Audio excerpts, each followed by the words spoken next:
Robím, čo je v mojich silách, nik nepodrží na v ťažkých chvíľach. Nie je sranda byť otec aj mama, byť na všetko stále sama, vytvoriť rodinnú atmosféru v neúplnej rodine, riešiť sama všetko v 12. hodine, vytvoriť domov, kde vás nikto neprivíta ani večer, ani keď ráno svitá. Deti stláčajú zvonček na byte, do ktorého vždy so strachom chodíte, s nechuťou vstávate a takmer nespíte, ku ktorému sa viaže toľko smutných spomienok, kde ten, čo milovala si ho, bol tvoj sok.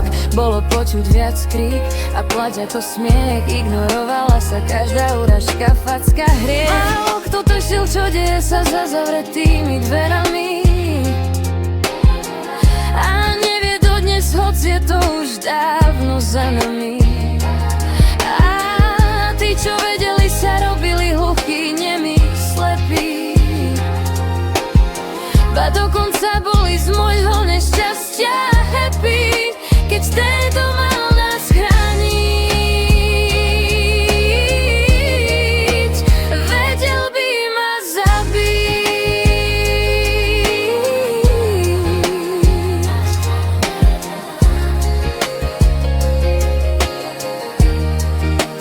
Preto teraz zvonček nezvoní, málo komu otvorím, nevravím o dverách len, či je noc a či je deň. Skús ohroziť moje deti, nepomôže ani svätý. Obetujem vlastné šťastie, kým z nich niekto nevyrastie, niekto, kto má charakter a nechová sa ako zver.